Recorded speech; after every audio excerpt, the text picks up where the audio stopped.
Welcome to Smita Thackeray academy. आज हम देखने वाले हैं bookkeeping and accountancy standard 12th का 9th चैप्टर, analysis of financial statement, textbook page number 344। In this video I am going to cover a basic concept. जो भी basic concept है, theoretical part, that is going to cover in this video. And after that जब practical session आएगा तब आप इस theory को उससे को रिलेट कर पाएंगे। Unless and until the concepts are clear आप प्रॉब्लम सॉल्व नहीं कर पाएंगे। तो पहले आप कंसेप्ट क्लियर कर लीजिए, and when you will do the practical problems then this concept will be more clear to you. So it is request to you to please आप अपना टेक्स्ट बुक ओपन करके रखिए, page number 344, so that you can write down the important notes on your textbook or on the writing pad wherever you keep your notes.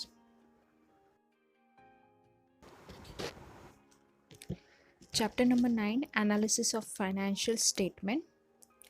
Firstly हम देखेंगे meaning. The financial statement are those which are prepared periodically. Generally, at the end of the financial year, all the information recorded in the books of accounts of a business is summarized in financial statement. The statement which are prepared by the business to find out the profitability, efficiency, solvency, growth of the business, to judge the financial strength and status are called as financial statement.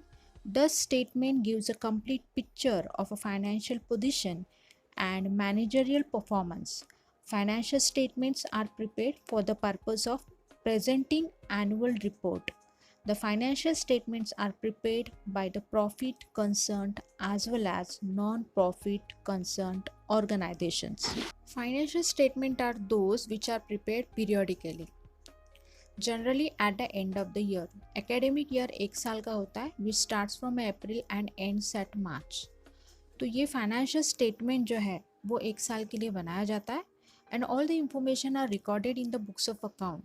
जो भी हमारे books of account होते हैं, trading account, profit and loss account, balance sheet, as we have seen in the 11th standard, वैसे काफ़ी books of account होते हैं business में जिसमें ये सब रिकॉर्ड होता है इन अ समराइज्ड इन फाइनेंशियल स्टेटमेंट। जो भी बुक्स ऑफ अकाउंट बनाए जाते हैं, मेंटेन जाते हैं, उनका कंक्लूजन समराइज्ड फॉर्म एक फाइनेंशियल स्टेटमेंट होता है।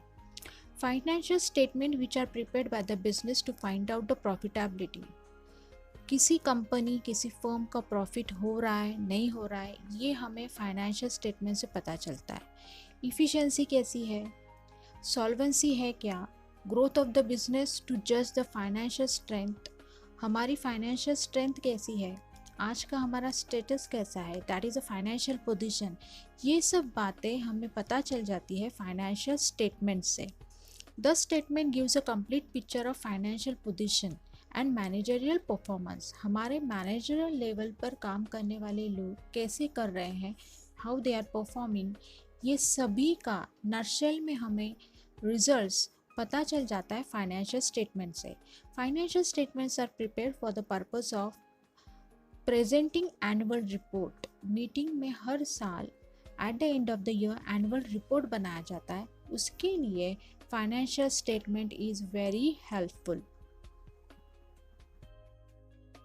Financial statements are prepared by the profit concerned as well as by the non-profit concerned also. Profit concerned joint stock company ही फाइनेंशियल स्टेटमेंट बनाती है, ऐसा कुछ नहीं है। नॉन प्रॉफिट कंसर्न्ड भी फाइनेंशियल स्टेटमेंट बनाती है, because financial statement is a mirror by which you can जज the financial position of your concern. जो भी आप काम कर रहे हो, वेदर इट्स अ प्रॉफिटेबल है, इफिशिएंट है, सॉल्वेंट है, whether it's a growing, not growing, how will be the future aspect, everything is going to be known by the financial statement prepared by that concerned firm. There are two important financial statements. First one is balance sheet and second one is profit and loss account.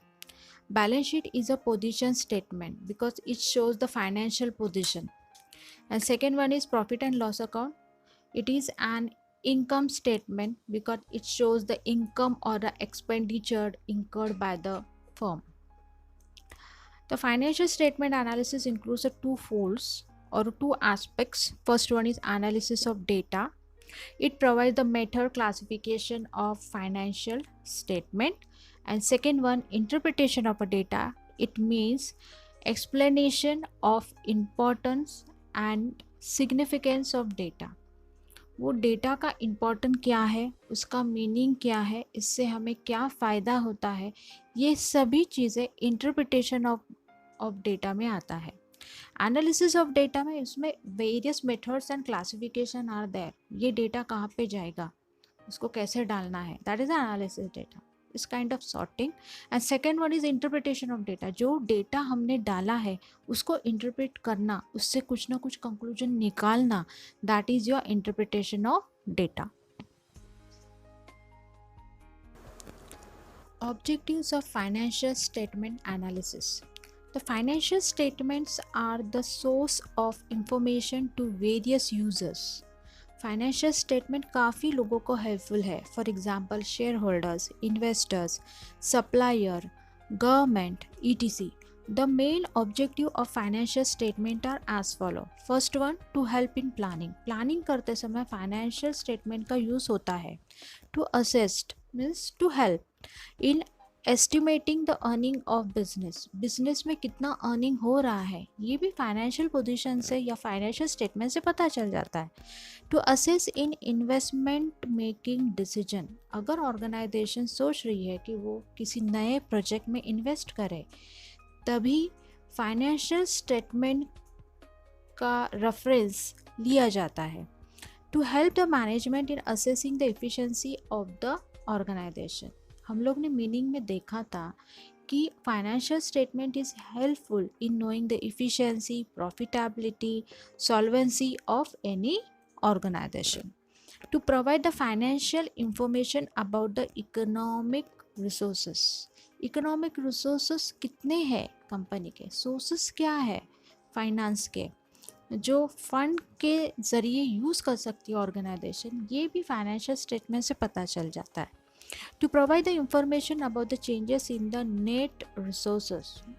Net resources यानी the available source of finance or available source of wealth we can say arising out of the business activity can be known with the help of financial statement. To disclose other information that is relevant to the need of the user of the financial statements. यानी अलग अलग information which are related to the business can be disclosed with the help of financial statement. Yani each and every aspect can be studied in minutely and accordingly you can make the conclusion on it. And thus the objective of financial statement is to provide information about the financial position, performance, change in the financial position of an enterprise that is useful to wide range of user in making the economic decision. हर साल का financial statement जो बनाया जाता है उससे भी आप study कर सकते हैं. That's a comparative study you can make, you can draw the conclusion.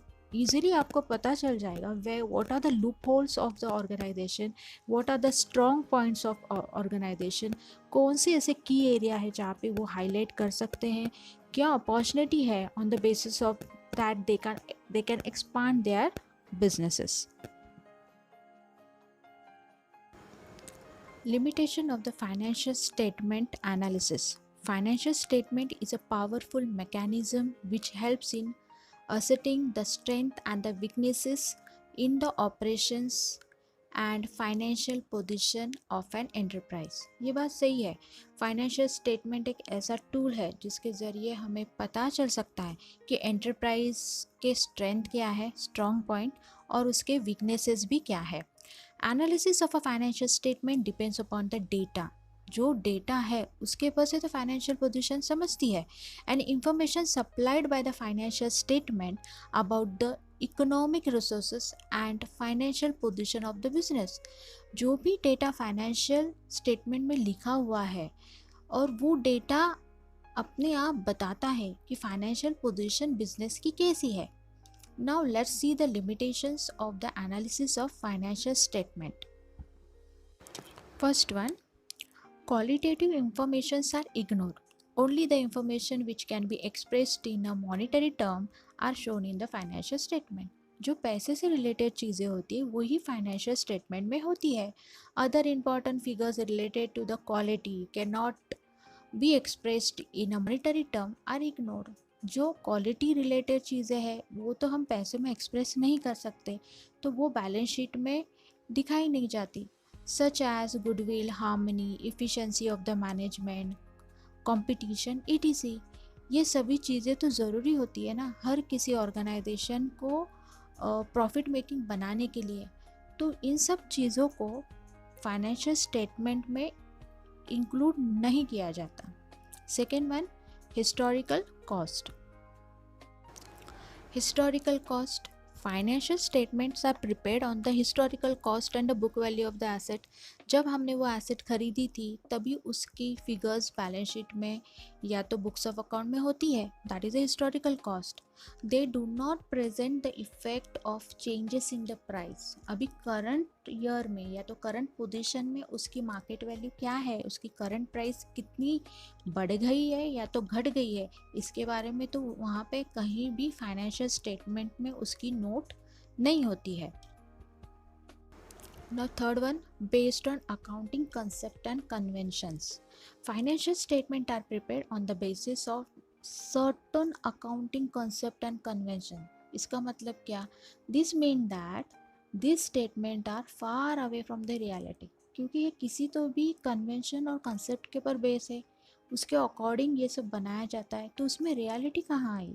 So it is a far away from the reality. Fourth point, influenced by the personal judgment. Financial statement and conclusion are affected by the personal decision. There are so many items which are decided by the accountant himself. For example, depreciation का method क्या लेना है, stock को कैसे value करना है, और अगर डेफर एक्सपेंडिचर है उसको राइट ऑफ कैसे करना है, ये सब डिसीजन कौन लेता है? अकाउंटेंट लेता है. इसका मतलब ये होगा कहीं ना कहीं पर्सनल डिसीजन इन्वॉल्व होता है. Fifth point, being incomparable. Differences in the date of preparation, nature of business, method of accounting, etc. Make the financial statement incomparable. अलग अलग डेट के पर अलग अलग स्टेटमेंट्स बनाए जाते हैं, अलग अलग नेचर के ऊपर स्टेटमेंट्स बनाए जाते हैं, अलग अलग मेथड यूज़ की जाती है. तो ऐसे केस में कंपैरिजन नहीं हो सकता, कंपैरेटिव स्टडी नहीं हो सकता. Sixth one, static statement. Financial statement are static in nature. They represent absolute figure. Financial statement में एब्सोल्यूट फिगर दिखते हैं, सेल इतना है, प्रॉफिट इतना है, इतना ये एक्सपेंडिचर है, ऐसे एब्सोल्यूट फिगर दिखाई जाती है. But they do not present the process by which the figures are arrived at. उसकी प्रोसेस नहीं बताई जाती कि ये फिगर्स कैसे आए हैं, how that figures has been arrived at. तो उसकी वर्किंग नोट क्या है, उसको क्या मेथड यूज़ किया है, ये वो नहीं बताता है. Seventh one, affected by the window dressing. Sometimes the management display the rosy picture through financial statement. Financial statement इतना खूबसूरत बनाया जाता है जिससे फाइनेंशियल पोजीशन ऑर्गेनाइजेशन की बहुत अच्छी दिखने लगती है. In order to show the excellent profit, sales में भी इंक्रीज. सेल को बढ़ा देना है तो प्रॉफिट ऑटोमेटिकली बढ़ जाता है. क्लोजिंग स्टॉक में भी ओवर वैल्यूड, क्लोजिंग स्टॉक की वैल्यू ज़्यादा दिखानी है. The purchases at the end of the year may not be shown. At the year of end profit अपना परचेसेस नहीं दिखाना है, ऐसे होता है. This may be known as a window dressing. तो इससे ये तो बात क्लियर हो गई है कि it is clear that from the above all the limitation so far we have seen that a result obtained from the analysis of financial statement should not be taken as a true indicator of financial strength and weakness of the business. तो financial statement से हम ऐसे नहीं कह सकते कि ये organisation की स्ट्रेंथ है या वीकनेसेस है किसी एंटरप्राइज के.